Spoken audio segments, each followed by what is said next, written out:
ஸ்ரீ குருப்யோ நமஹ. ஜபமாலை, அதுமாதிரி நம்ம கழுத்தில் போட்டுக்கிற மாலை, இதை பற்றி ஒரு அன்பர் ஒரு கேள்வி கேட்டார். கேள்வி என்னென்னா, ஜபத்துக்கு எடுக்கப்பட்டுள்ள மாலைகள் எது எது விசேஷமாக சாஸ்திர ரீதியாக சொல்லப்பட்டுள்ளதுன்னு எனக்கு தெரிஞ்சுக்கணும் ஆசையாக இருக்குன்னு கேட்டார். கூடவே இன்னொரு கேள்வியும் கேட்டார்னு வச்சுக்கோ. என்ன கேள்வி கேட்டார்? அதுமாதிரி நம்ம கழுத்தில் போட்டுக்கிறோமே, அதுவும் எந்தெந்த மாலைகளை போட்டுக்கலாம்னு சொல்லிட்டு இந்த 2 மாத்திரம் கேட்கல, 3ஆவதும் ஒரு கேள்வி கேட்டார். அது இதில் சேராது தான் ஒரு கேள்வி கேட்டார். அது கேள்வி என்ன தெரியுமா? இப்போது சமீப காலமாக கொஞ்ச நாளாக இந்த கருங்காலி மாலை நிறைய பேர் போட்டுக்கிறா, அதை பற்றியும் கொஞ்சம் ஏதாவது சொல்லுங்களேன் அப்படின்ட்டு. சரி, இப்போது ஜபத்திற்கு எடுக்கப்பட்டுள்ள மாலைகள் இருக்குது இல்லையா, சாஸ்திர ரீதியாக கேட்டார் இல்லையா, நம்ம பாரம்பரியமாக வந்திருக்கக்கூடிய ஒரு சம்பிரதாயத்தில் வந்திருக்கக்கூடிய மாலைகள், அது ஒரு பட்டியலே இருக்குது.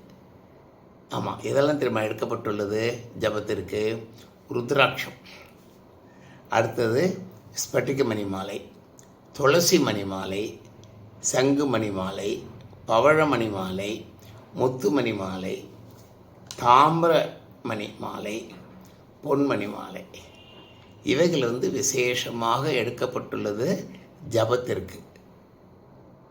இதை தவிரவும் இன்னும் சிலதும் ஜபத்துக்கு எடுக்கப்பட்ட ஜபத்தை உபயோகப்படுத்தலாம். அது எந்தெந்த மாலைகள் தெரியுமா?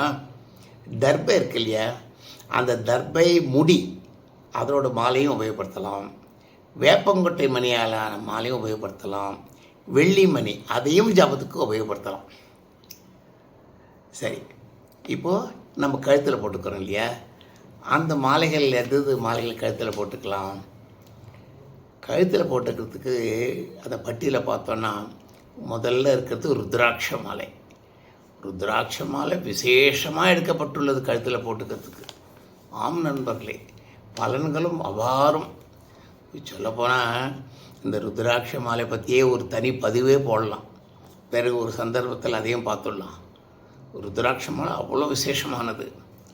அதுக்கு அடுத்தது வரக்கூடியது கழுத்தில் போட்டுக்கிறது அந்த பட்டியலில் ஸ்பட்டிக மணி, பவழமணி,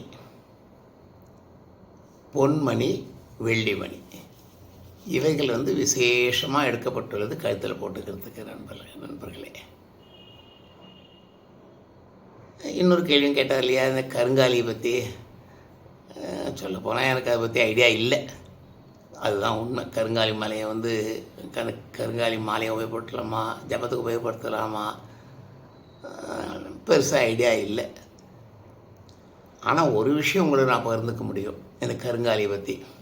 கருங்காலி சமித்து இருக்கு இல்லையா, அது சில ஹோமத்தில் விசேஷமாக எடுக்கப்பட்டுள்ளது ஒரு விஷயந்தான். அதுமாதிரி கருங்காலி காஷ்டம் இருக்கு இல்லையா, அதுவும் சில யாகத்தில் உபயோகப்படுத்துகிறான். அது ஹோமத்தில் அக்னி பகவான் சமர்ப்பதில் அது வேறு விஷயம். அது மாலையாக போட்டுக்கலாமா, ஜபமாக போட்டுக்கலாங்கிறது என்னை பற்றி எனக்கு ஐடியா இல்லை. எல்லோரும் பரமக்ஷேமமாக இருக்கணும் அப்படின்னு சொல்லிட்டு அந்த பகவானை பிரார்த்தனை பண்ணிக்கிறேன். நாராயண